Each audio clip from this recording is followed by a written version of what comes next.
This video is going to look at how you convert a decimal number to a binary number. And if you're doing some sort of computer networking or certification, then this is an important part of that process. Binary is a base 2 numbering system, so it has two characters, 0 and a 1. Each digit is a bit, and there are 8 bits in 1 byte.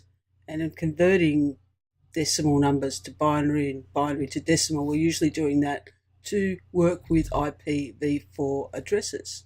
So here's an IP address. Each one of those numbers, decimal numbers, represents 1 byte, and there are 8 bits in 1 byte. So in each of these octets there are 8 bits. So an IP4 address is 32 bits. You need to be able to convert numbers. The most accurate way of doing this is to work it out using a byte. So because it's a base 2 system, binary is made up of numbers with a base of 2 and raised to a power. So in here we have 2 is the base number, the power 0 is 1, 2 to the power 1 is 2, 2 to the power 2 is 4. So all you're doing is doubling numbers. So 2 times 2 is 4. 2 to the power 3 is 8. So 2 times 2 is 4 times 2 is 8. So doubling numbers until you get to 128, and that represents the byte. You also need to be able to continue doubling numbers up to 2 to the power 13, somewhere like that, when you get deeper into subnetting. So if I had a number, a binary number, and I wanted to convert that to decimal, I'll look at the place values. So these become the place values of that byte, and add the values up. So 128 plus 64 plus 32, that's 224. Then we've got 12, 13. So the whole number, that binary number has a value of 237. But how do you do it the other way? Let's look at how you convert decimal to binary. So if I've got a number 29, to convert that to binary, you do need to have the byte with the values, and then you're going to look at which is the highest value in this byte that can be subtracted from 29. 128 can't, so you put a 0 in that value, in that position. 64 can't, 32 can't, 16 can, and that leaves us with 13, so we put a 1 in that position. 8 can be subtracted from 13, which leaves 5, so we put a 1 there. 4, 2 can't, we've got 1 left, 1.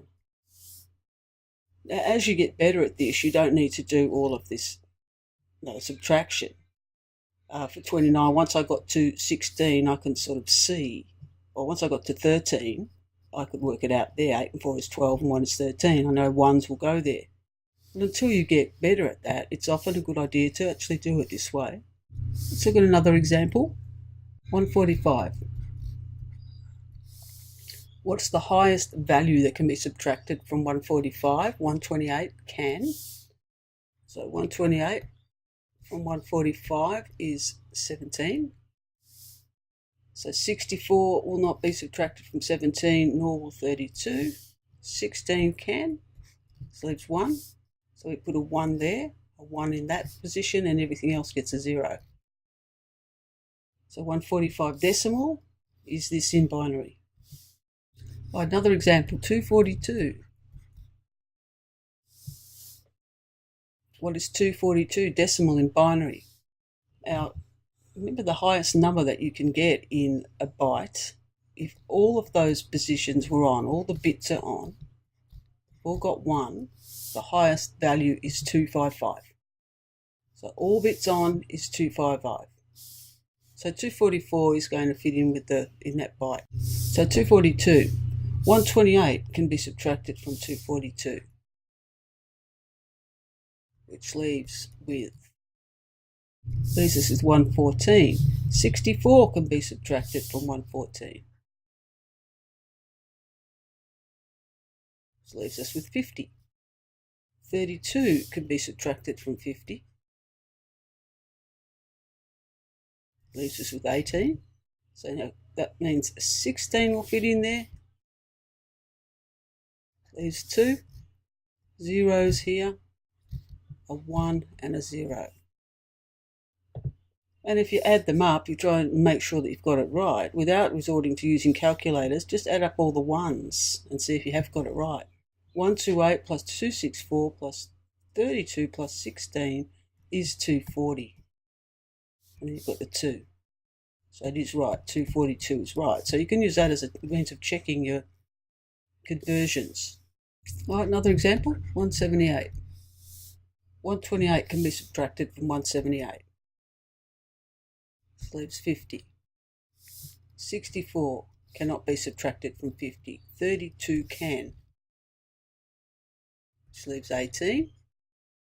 16 and 2 is your 18. The rest is the zeros. So as you get better at it, you don't have to keep going. 16 leaves 2. 2 in leaves zeros. You can, as soon as the numbers get small enough for you to be able to do that in your head, you can just put the ones straight under those positions. It's still wise to use a little binary table like this. Just to check it, make sure you've got 128, 48 here. Let's put that under there. And a 2. So it's 8, 7, 1. So use it to check. Final example, 68. So 128, too big, cannot be subtracted from 68. 64 can. So it leaves us with 4. So 1 goes in the 4 position. Everything else gets 0. And then you can check 64 and 4 is 68. So the better you get, the quicker you can get at this without having to do that. Generally, you might have to do 1 or 2 numbers if it's a large number, doing it this way. Then you can just start to place them in to the byte. So that's all for this video.